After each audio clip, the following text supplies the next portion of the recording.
जय श्री राम। हमने आपने हम सभी ने रामायण देखी है या सुनी है। कहीं ना कहीं राम हम सबके हृदय में बसते हैं। रामायण एक ऐसा ग्रंथ है, राम का चरित्र एक ऐसा चरित्र है जो हम सबको जीना सिखाता है। रामायण में एक सुंदर स्त्री थी जिसे हमने बाद में देखा कि वो शूर्पणखा निकली।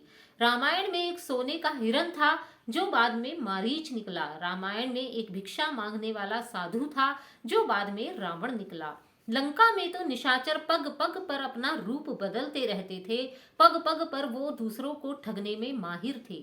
हर जगह अविश्वास था, हर जगह भ्रम थी, हर जगह शंका थी। ऐसे में कोई भी व्यक्ति अपने जीवन से हार सकता है। उसी प्रकार हमारे जीवन में भी हर जगह शंका है, हर जगह भ्रम है, हर जगह अविश्वास है। किंतु इस अविश्वास के बीच में भी जब माँ सीता को अशोक वाटिका में रखा गया और उन्हें श्री रामचंद्र का नाम लिखी हुई अंगूठी मिली तो माँ सीता उस पर विश्वास कर लेती हैं।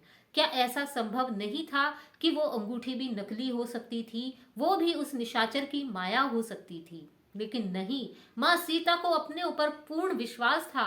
उन्हें अपने श्री राम पर पूर्ण विश्वास था कि ये मुद्रिका मेरे श्री राम के अलावा किसी और की हो ही नहीं सकती। और उनके इस विश्वास की जीत होती है और उन्हें उस मुद्रिका के बाद हनुमान के दर्शन होते हैं। हनुमान जो उनके सिर्फ केवल प्रिय भक्त ही नहीं थे, जिसे उन्होंने अपने बेटे से बढ़कर स्थान दिया और जिन्होंने उनके जीवन में एक बेटे से बढ़कर भूमिका भी निभाई। उसी प्रकार इस जीवन में भी कई लोग आपको ठगेंगे, कई लोग आपको निराश करेंगे, कई लोग आपको संपूर्ण परिस्थितियों में भी संदेह करेंगे और आपको संदेह युक्त परिस्थितियों में डाल भी देंगे। और इस पूरे माहौल में आपको रुक कर पुनः एक बार अपने ऊपर विश्वास करना होगा। माँ सीता की तरह आपको पूर्ण विश्वास करना होगा अपने पुरुष पर, अपने संयम पर। आपको फिर से उठ खड़े होना होगा। आपको श्री राम की उस मुद्रिका को पहचानना होगा।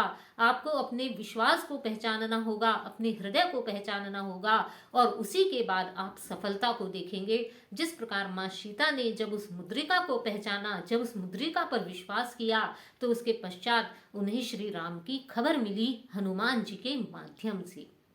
यही तो है रामायण की विशेषता। ये रामायण ही तो है जो हमें और आपको एक दूसरे पर विश्वास करना सिखाती है, विपरीत परिस्थितियों से लड़ना सिखाती है। प्रभु श्री राम और माँ सीता हमें इस जीवन पर विश्वास करना सिखाते हैं, इस जीवन नैया से पार होना सिखाते हैं। माँ कठोर हुई लेकिन माँ का विश्वास नहीं छूटा। परिस्थितियां विषम हुई लेकिन उन्होंने और भी अधिक बेहतर होने का विश्वास नहीं छूटा।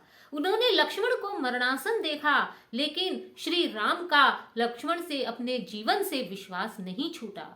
एक तरफ 100 योजन का गहरा समुद्र था और दूसरी तरफ सोने की लंका थी, लेकिन श्री राम का उन वानरों का अपने पुरुषार्थ से विश्वास नहीं छूटा। एक तरफ छोटे छोटे रीछ, वानर और भालुओं की सेना थी तो दूसरी तरफ विशाल और विकराल राक्षस थे, लेकिन उन्होंने अपने विजय का विश्वास नहीं छोड़ा और उनका ये विश्वास था जिसने अंत में उन्हें विजय दिलाई। जब हम अपने पौरुष पर विश्वास करते हैं, जब हम अपनी मर्यादा पर विश्वास करते हैं, जब हम अपने कर्तव्य पर विश्वास करते हैं, तब ही ये हृदय, तभी ये जीवन उठ खड़ा होता है और सफलता की नई ऊंचाइयों को छू लेता है। यही कारण है कि माँ ने प्रेम की परीक्षा देखी, श्री राम का वियोग देखा, किंतु उन्होंने प्रेम से विश्वास नहीं छूटा। उनका प्रेम पर विश्वास अडिग बना रहा।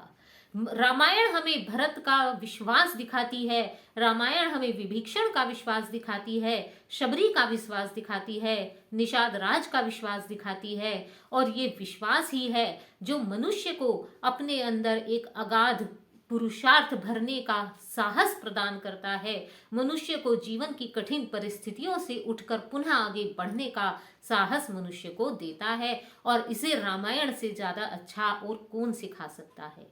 सही बात तो यही है कि जब हम अपने ऊपर, अपने पुरुषार्थ पर ये विश्वास कर लेंगे तो हमें विश्व गुरु बनने से फिर कोई नहीं रोक सकता। हम फिर से विश्व गुरु बनने का हमें ऊपर विश्वास करना होगा। हमें अपनी प्राचीन शक्तियों पर विश्वास करना होगा, हमें अपने संयम पर विश्वास करना होगा। और जब ये सारी परिस्थितियों पर हम विश्वास कर लेंगे तो हनुमान जी की तरह हमें इस जीवन नैया से सफल होने से, विश्व गुरु होने से कोई नहीं रोक सकेगा। तब सारी परिस्थितियां हनुमान जी बनकर हमारा साथ देंगी और हमें युद्ध में विजय दिलाएंगी, हमें इस विश्व गुरु बनाएंगी। तो भगवान श्री राम पर विश्वास रखिए, क्योंकि हम सब में रामायण है, आप में रामायण है, हम में रामायण है, हम सब रामायण के ही एक पात्र हैं। बस हमें उन पात्रों की तरह अपने ऊपर विश्वास करना है। जय श्री राम।